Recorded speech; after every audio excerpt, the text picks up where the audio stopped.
Conformément à l'appel lancé par le président de la République, commandant suprême des forces armées de la République démocratique du Congo, Félix Antoine Tshisekedi Tshilombo, afin que les jeunes puissent s'enrôler massivement au sein de notre armée, le général-major Mukala Ngoy François, commandant du secteur opérationnel Ouélé, a organisé une série de marches de sensibilisation à Isiro, chef-lieu de la province du Haut-Ouélé, et à Dungu, l'un des territoires de la même province. Le mercredi 19 février 2025, les militaires du bataillon réserve et ceux de la prévôté militaire du secteur opérationnel Ouélé, sous la conduite du commandant sectaire, ont commencé les footings au Kamambaya en parcourant les grandes artères de la ville. Tandis que le vendredi 21 février 2025, c'était le tour des unités rattachées à l'état-major de cette unité. Cette activité militaire est commencée très tôt matin à l'épée d'Ungumai, située au territoire de Dungu, en province du Haut-Ouélé, au nord-est de la République démocratique du Congo. Ces militaires ont poursuivi l'itinéraire ci-après, rond-point Likonga, rond-point Mouzuros, rond-point Dikala, rond-point Kumboando, rond-point Makolongolo,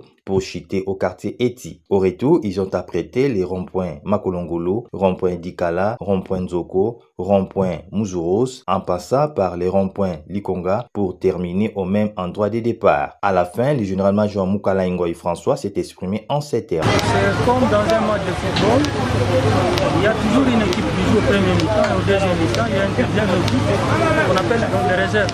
Donc même nous, les FARDC, il y a ceux qui ont combattu, qui ont fait des années, qui sont presque à la retraite. Alors il faudrait qu'on renouvelle. Alors la jeunesse pour venir remplacer, nous qui sommes déjà les vieux, qui sommes déjà la porte, nous devons sensibiliser ces jeunes afin qu'ils puissent prendre possession de leur pays.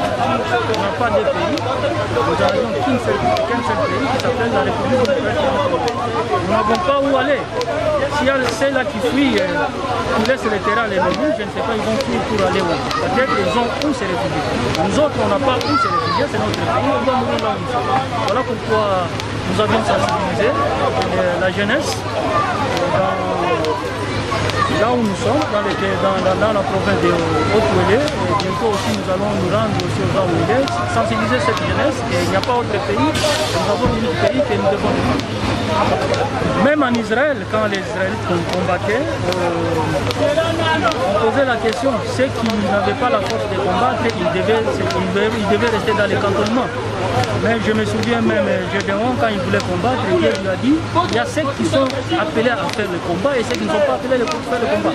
Alors nous disons, ceux qui se trouvent qu'ils sont entrés dans l'armée pour faire les affaires, ce n'est pas pour défendre le pays, ils n'ont qu'à nous laisser ce pays parce que nous n'avons pas autre pays. Nous sommes là, nous devons combattre.